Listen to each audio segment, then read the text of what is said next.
Hello everyone. आज हम कारक के घटते प्रतिफल के बारे में डिस्कस करेंगे। तो इससे पहले के जो हमारे वीडियोस थे उसके अंदर हमने कारक के समान प्रतिफल और कारक के जो बढ़ते प्रतिफल थे उनके बारे में डिस्कस किया था। तो आइए शुरू करते हैं। Decreasing returns to a factor. सबसे पहले हम ये जानते हैं कि साधन या कारक के प्रतिफल होते क्या है। साधन या कारक के जो प्रतिफल होते हैं उनका संबंध अल्पकाल से होता है। और अल्पकाल के अंदर हमें पता है उत्पादन के जो है दो प्रकार के साधन होते हैं। एक तो उत्पादन के स्थिर साधन होते हैं और एक उत्पादन का परिवर्तनशील साधन होता है। तो अल्पकाल में जब प्रोडक्शन किया जाता है तो कुछ साधन स्थिर होते हैं और कम से कम उत्पादन का जो एक साधन होता है वो परिवर्तनशील होता है। अक्सर जो है श्रम को परिवर्तनशील साधन माना जाता है। इसके अलावा कुछ हद तक जो पूंजी है वो भी परिवर्तनशील साधन होती है। इस परिवर्तनशील साधन की मात्रा को बढ़ाने से उत्पादन में विभिन्न दरों से परिवर्तन होता है। यानी उत्पादन कभी घटती दर पर बढ़ता है, कभी समान दर पर, कभी जो है बढ़ती दर पर बढ़ता है। तो इस प्रकार से जो अलग अलग दरों पर परिवर्तन होता है वो उत्पादन के एक कारक का प्रतिफल होता है। क्योंकि उत्पादन के एक ही कारक को आप चेंज कर रहे हैं जो परिवर्तनशील है, उसी के परिणाम स्वरूप जो है उत्पादन में चेंज होता है। इसलिए जो अल्पकाल में उत्पादन में जो परिवर्तन होता है उसे हम जो कारक के प्रतिफल कहते हैं। कारक के प्रतिफल तीन प्रकार के होते हैं: कारक के बढ़ते प्रतिफल, कारक के समान प्रतिफल और कारक के घटते प्रतिफल। तो ये हम ऑलरेडी कर चुके हैं। आज के वीडियो के अंदर हम कारक के घटते प्रतिफल के बारे में डिस्कस करेंगे। सबसे पहले आप कारक के घटते प्रतिफल जानते हैं। अल्पकाल में जब स्थिर साधन के साथ परिवर्तनशील साधन की इकाइयों का प्रयोग बढ़ाया जाता है, यानी जैसे जैसे हम परिवर्तनशील साधन की मात्रा बढ़ाते जाएंगे और उसके कारण अगर सीमांत उत्पादन कम होने लगता है कि हर अगली इकाई का जो मार्जिनल प्रोडक्शन है वो कम होने लगता है तो उसे कारक के घटते प्रतिफल कहा जाता है। जैसे मान लीजिए हम लेबर लगा रहे हैं, पहले से हमें 10 मार्जिनल प्रोडक्टिविटी मिली, दूसरी लेबर से हमें 8 मिल रही है, तीसरी लेबर की मात्रा से हमें 6 मार्जिनल प्रोडक्टिविटी मिल रही है। तो जब सीमांत उत्पादन कम होने लगता है उस अवस्था को हम जो है कारक के घटते प्रतिफल की अवस्था कहते हैं। और जब कारक के प्रतिफल घटने लगते हैं उस अवस्था के अंदर जो औसत लागत है वो बढ़ने लगती है। तो इस प्रकार कारक के घटते प्रतिफल की अवस्था वो अवस्था होती है जिसमें जब स्थिर साधन के साथ परिवर्तनशील साधन की अधिक इकाइयों का प्रयोग किया जाता है तो उसके कारण जो सीमांत उत्पादन कम होने लगता है और औसत लागत है वो बढ़ने लगती है। तो इस अवस्था को हम कारक के घटते प्रतिफल कहते हैं। अब कारक के जो घटते प्रतिफल है उसका नियम जानते हैं आप। अभी तक हमने कारक के बढ़ते प्रतिफल किया था, कारक के समान प्रतिफल किया था और अब हम कारक के घटते प्रतिफल का नियम कर रहे हैं। हाँ, नियम केवल कारक के घटते प्रतिफल का ही होता है। नियम का मतलब होता है कि हर अवस्था के अंदर वो चीज़ अप्लाई होगी। हो सकता है कि कारक के बढ़ते प्रतिफल ना प्राप्त हो, जैसे हम पहली इकाई लगाते हैं दूसरी इकाई से कारक के प्रतिफल घटने शुरू हो जाए, या कारक के समान प्रतिफल हमें प्राप्त हो ही ना हो। तो उन दोनों को अपन नियम नहीं कह सकते। नियम केवल घटते प्रतिफल का ही है क्योंकि ये हर अवस्था में लागू होता है। तो घटते प्रतिफल के नियम का जो प्रतिपादन है वो ट्रगोट ने किया था। उसके बाद जो परंपरावादी इकोनॉमिस्ट थे जिसमें मार्शल है, रिकॉर्डो है, उन्होंने जो है इस घटते प्रतिफल के नियम को कहा कि भी ये कृषि के क्षेत्र में लागू होता है। परंपरावादी अर्थशास्त्रियों के अनुसार जैसे जैसे जमीन के टुकड़े पर अधिक श्रमिकों का प्रयोग किया जाएगा, श्रम की इकाइयों से प्राप्त होने वाली सीमांत उत्पादकता जो है कम होती जाएगी। तो इस प्रकार से जब सीमांत उत्पादकता कम होगी तो उसके कारण जो घटते प्रतिफल का नियम लागू होगा। लेकिन जो आधुनिक अर्थशास्त्री है उनका ये मानना है कि घटते प्रतिफल का नियम उत्पादन की प्रत्येक प्रक्रिया में या प्रत्येक क्रिया में लागू होता है, चाहे वो एग्रीकल्चर हो, चाहे वो माइनिंग हो, चाहे वो जो है उद्योगों से संबंधित एक्टिविटीज हो। हर एक्टिविटी के अंदर जो है अंत के अंदर या फाइनली जो है घटते प्रतिफल का ही नियम लागू होता है। डेफिनेशन आप देखते हैं डॉक्टर मार्शल के अनुसार, यदि कृषि कला में उन्नति न हो यानी टेक्नोलॉजिकल कोई चेंज ना आए तो भूमि पर लगाई गई पूंजी और श्रम की इकाइयों में वृद्धि करने से कुल उपज में साधारणतः उससे कम अनुपात में वृद्धि होती है। यानी जिस अनुपात के अंदर आप श्रम और पूंजी को बढ़ा रहे हैं, अगर उत्पादन में उससे कम वृद्धि होती है तो इसका मतलब कारक के प्रतिफल है वो घट रहे हैं। अब आप अजम्पशन देखते हैं। तो कारक के जो समान प्रतिफल, घटते प्रतिफल और बढ़ते प्रतिफल है, उन सभी की जो अजम्पशन है वो एक समान ही है। सबसे पहला कि उत्पादन का केवल एक ही साधन है वो परिवर्तनशील है, बाकी सारे के सारे साधन है वो स्थिर है। और जो परिवर्तनशील साधन है वो समरूप है। परिवर्तनशील साधन अगर आप श्रम मान रहे हैं तो श्रम जो समान रूप से कुशल है, बिल्कुल एक जैसे सारे श्रमिक है, एक जैसी उनकी कार्य क्षमता है। और अगर आप पूंजी ले रहे हैं परिवर्तनशील साधन, तो पूंजी है वो भी होमोजीनियस होगी, समरूप होगी। तीसरी जो अजम्पशन है कि उत्पादन की तकनीक में कोई परिवर्तन नहीं होता, उत्पादन की तकनीक को स्थिर माना गया है। आगे है उत्पादन फलन परिवर्तनशील साधन परिवर्तनशील अनुपात का है। उत्पादन फलन परिवर्तनशील अनुपात का कब होगा? जब एक साधन तो स्थिर होगा और दूसरे साधन की आप मात्रा बढ़ाते चले जाएंगे, तो इस प्रकार से स्थिर और परिवर्तनशील साधनों के बीच में जो अनुपात है वो बदलता जाएगा। लास्ट इसके जंक्शन है कि परिवर्तनशील साधन का आवश्यकता अनुसार पर्याप्त मात्रा में प्रयोग किया जाता है, कि किसी भी कार्य को करने के लिए जितने श्रमिकों की आवश्यकता है, कम से कम हम जो उतने श्रमिक अवश्य लगाते हैं। अगर हम शुरू में बहुत ही कम मात्रा में श्रमिक लगाते हैं, तो जैसे जैसे हम श्रमिकों को बढ़ाएंगे वैसे वैसे घटते प्रतिफल की बजाय बढ़ते प्रतिफल प्राप्त होंगे। तो जब पर्याप्त मात्रा में श्रमिक लगा दिए जाते हैं, उसके बाद में अगर श्रमिकों को बढ़ाया जाता है तो कारक के घटते प्रतिफल प्राप्त होते हैं। अब हम तालिका के द्वारा इस जो हमारा घटते प्रतिफल का नियम है उसकी एक्सप्लेनेशन देखते हैं। सबसे पहले हम यहाँ पर जो है पूंजी ले रहे हैं, तो पूंजी की मात्रा है वो स्थिर है। पूंजी की हम केवल एक एक इकाई का प्रयोग कर रहे हैं। तो आप जो है बहुत सारे विद्यार्थी जो है जब नोट्स तैयार करके मेरे पास में भेजते हैं, तो उस समय जो है डायग्राम और जो टेबल है वो बना देते हैं, इनकी एक्सप्लेनेशन नहीं करते। तो बेटा आपको जो है इनकी टेबल और जो डायग्राम उनकी एक्सप्लेनेशन भी करनी होती है। तो जब पूंजी की एक इकाई के साथ श्रम की एक इकाई का प्रयोग किया जाता है, तो उस अवस्था के अंदर कुल उत्पादन 5 इकाइयों का होता है और सीमांत उत्पादन भी 5 इकाइयों का होता है। और उस अवस्था के अंदर जो टोटल कॉस्ट है, कुल लागत है वो 40 की आती है और औसत लागत जो है 40 बटा उत्पादन की मात्रा 5 8 आ जाएगी। जब पूंजी के साथ में स्थिर साधन है, उसके साथ में श्रम की मात्रा बढ़ाकर 2 की जाती है, तो कुल उत्पादन बढ़ करके 8 इकाइयों का हो जाता है। अब कुल उत्पादन में कितना अंतर आया है? वो सीमांत उत्पादन है, पहले 5 था अब 8 हो गया, तो 3 का अंतर आया है। तो इस प्रकार से सीमांत उत्पादन 3 है, कुल लागत 8 है। तो उस अवस्था के अंदर औसत लागत कितनी हो जाए? कुल लागत 80 है और औसत लागत कितनी हो जाएगी? 80 बटा उत्पादन की मात्रा 8 यानी 10 हो जाएगी। जब श्रमिकों की संख्या 3 की जाती है, तो कुल उत्पादन जो बढ़ करके 10 इकाइयों का हो जाता है। सीमांत उत्पादन 2, क्योंकि कुल उत्पादन केवल 2 इकाइयों का बढ़ता है। कुल लागत 120 और औसत लागत 12 है। इसी प्रकार से जब चौथी इकाई का प्रयोग किया जाता है, तो कुल उत्पादन 11 इकाइयों का, सीमांत उत्पादन 1, कुल लागत 160 और औसत लागत है वो 14.5 हो जाती है। जब पांचवी इकाई का प्रयोग किया जाता है, तो कुल उत्पादन स्थिर हो जाता है। पहले भी 11 था चौथी इकाई का और पांचवा भी 11 है। उस अवस्था के अंदर जो है सीमांत उत्पादन 0 होगा और कुल लागत 200 रुपये और प्रति इकाई लागत जो वो 18.2 आती है। इसी प्रकार से जब छठी इकाई का प्रयोग किया जाता है, तो कुल उत्पादन पहले से कम हो जाता है।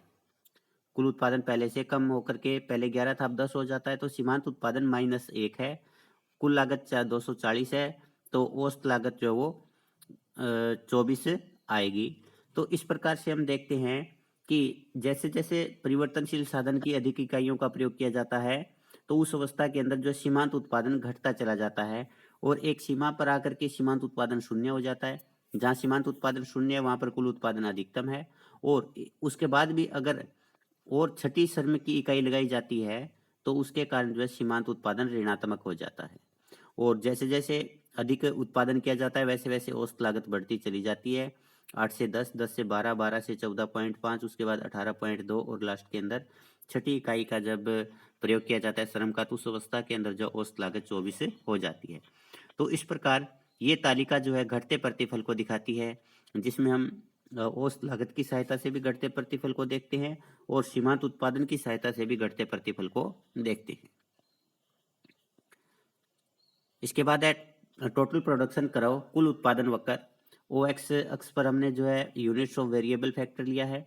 यानी जो परिवर्तनशील साधन है उसको लिया गया है श्रम को, और OY के ऊपर हमने टोटल प्रोडक्शन लिया है।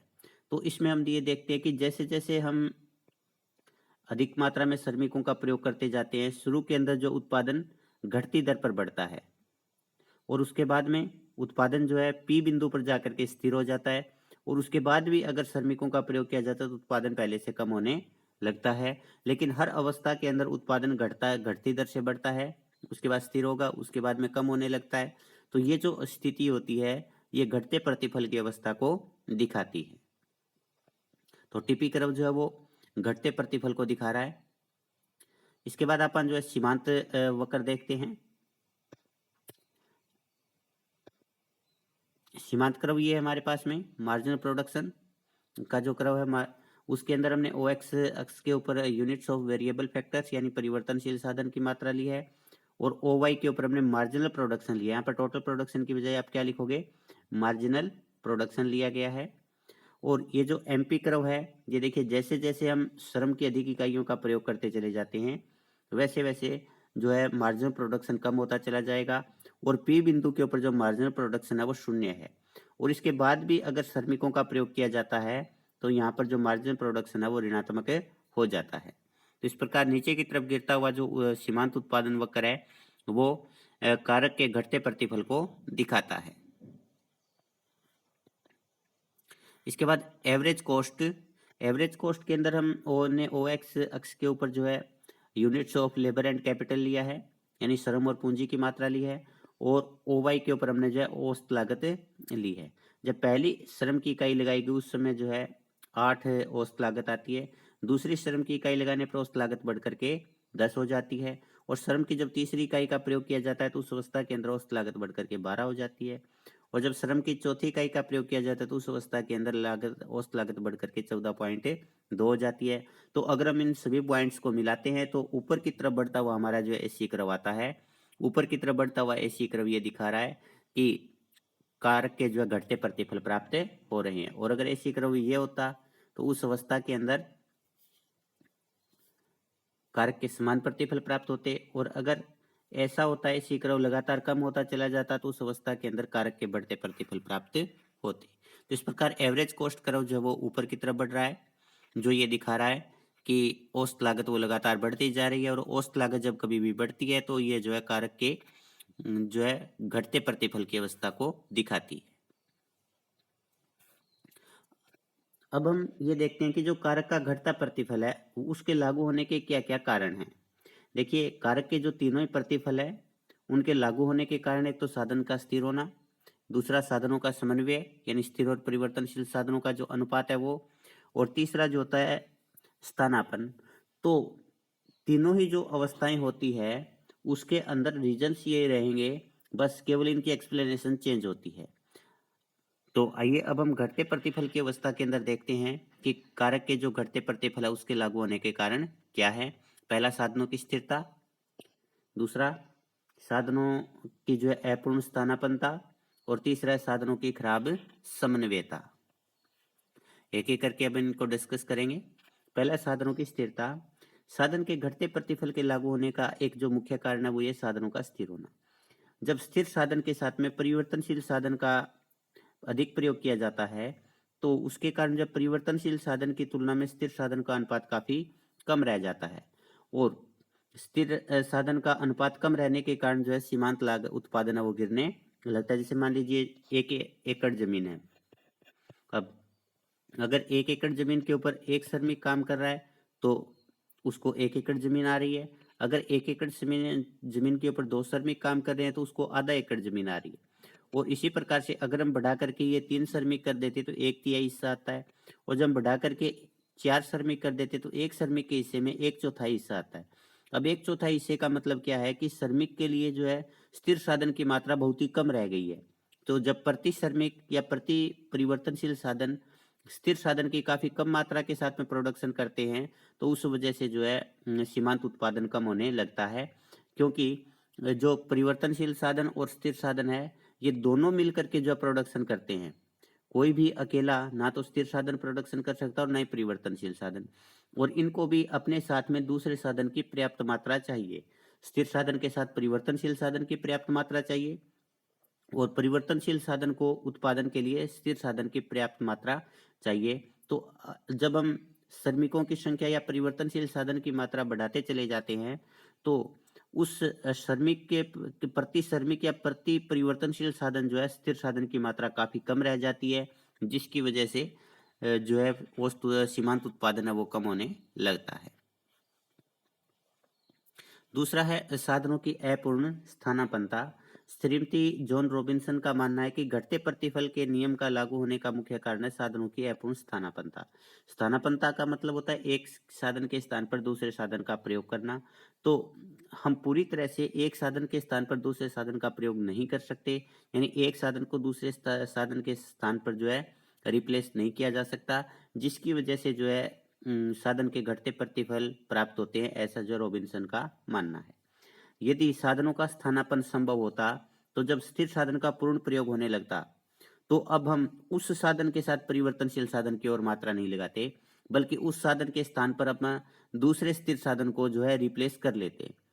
तो जब हम दूसरे साधन को उसके स्थान पर रिप्लेस कर लेते, तो दूसरे साधन का जो है फिर से जो है बढ़ते प्रतिफल प्राप्त होने लगते और उसके बाद जब फिर वो अधिकतम उत्पादन की अवस्था तक पहुंचता, तो उसके बाद हम जो है फिर दोबारा से उस स्थिर साधन के स्थान पर दूसरे साधन का जो वो प्रयोग कर लेते। तो इस प्रकार से घटते प्रतिफल का जो नियम है उसको लागू होने से रोका जा सकता था, लेकिन क्योंकि साधनों के बीच में पूर्ण स्थानापन्नता नहीं है, इसलिए घटते प्रतिफल का नियम लागू होता है।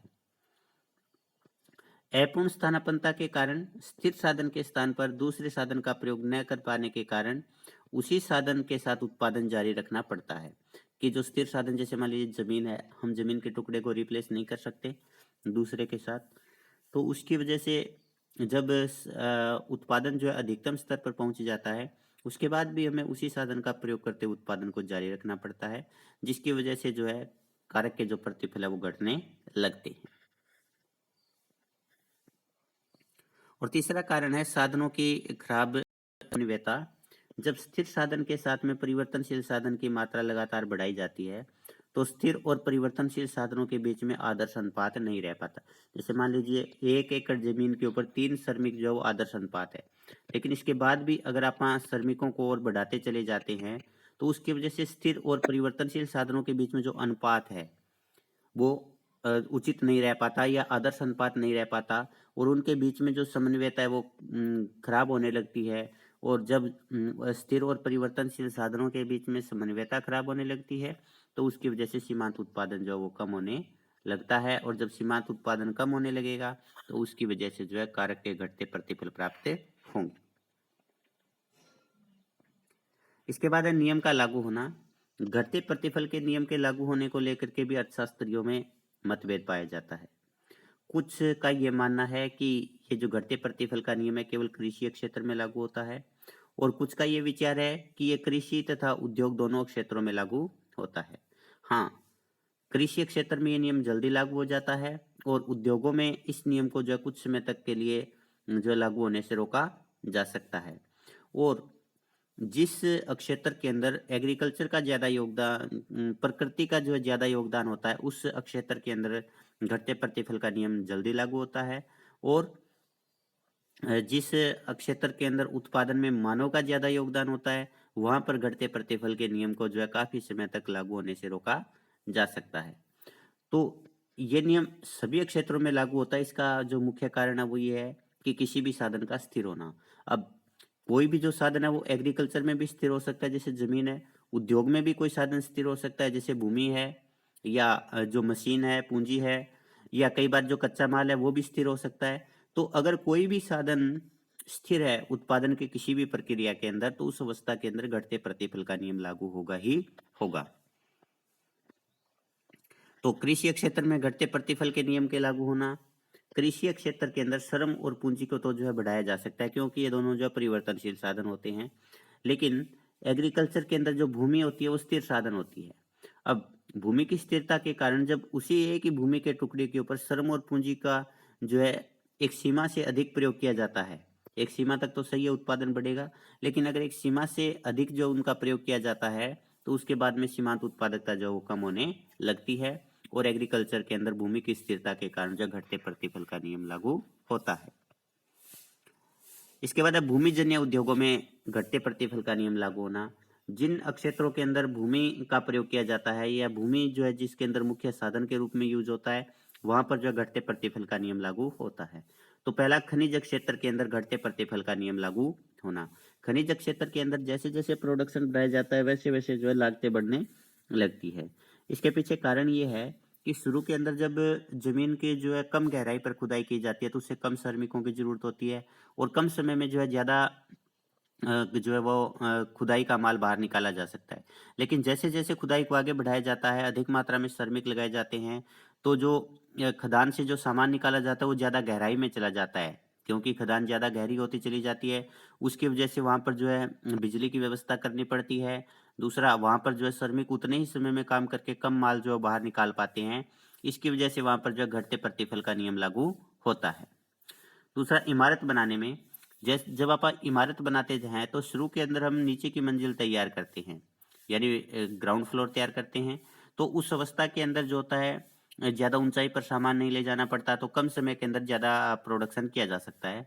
लेकिन जब जैसे जैसे इमारत की ऊंचाई बढ़ती चली जाएगी वैसे वैसे ऊपर सामान पहुंचाना उसकी कॉस्ट बढ़ती चली जाएगी। श्रमिकों का भी अधिक मात्रा में प्रयोग किया जाएगा, तो उसकी वजह से जो कॉस्ट है वो बढ़ती चली जाएगी। तो इस प्रकार से जैसे जैसे इमारत जो और ऊंची चली जाती है वैसे वैसे लागत बढ़ती जाएगी और घटते प्रतिफल का नियम लागू होता जाएगा।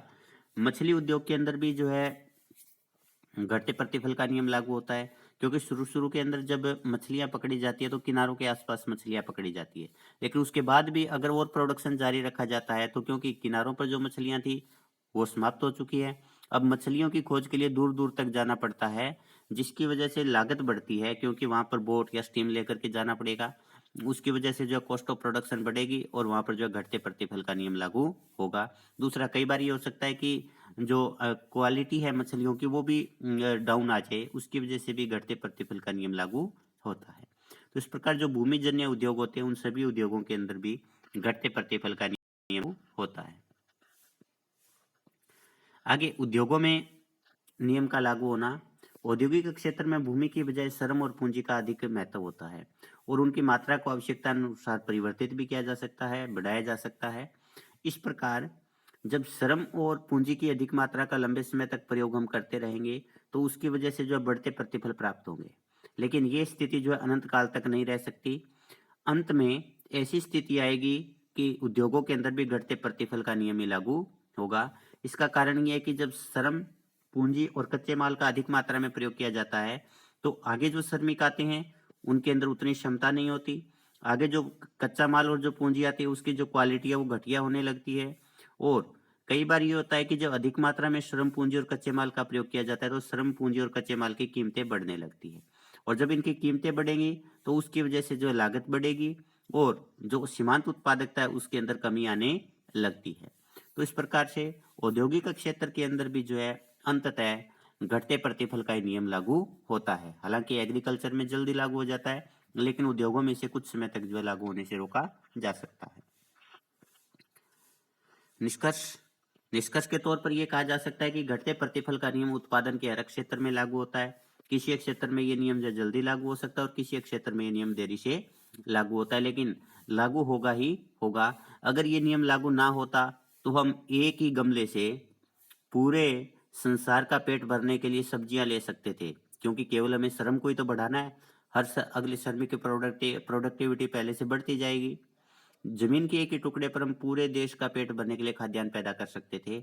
एक ही उद्योग के अंदर सभी लोगों को रोजगार दिया जा सकता था, लेकिन हम ऐसा नहीं कर पाते। इसके पीछे कारण है घटते प्रतिफल का नियम लागू होना। विंगस्टीड के अनुसार घटते प्रतिफल का नियम जीवन का नियम है। यह कहीं भी और सभी स्थानों पर लागू हो सकता है, यानी हर क्षेत्र के अंदर घटते प्रतिफल का नियम लागू होता ही होता है। तो इसी के साथ अपना ये जो घटते प्रतिफल का नियम था ये टॉपिक है समाप्त होता है। धन्यवाद।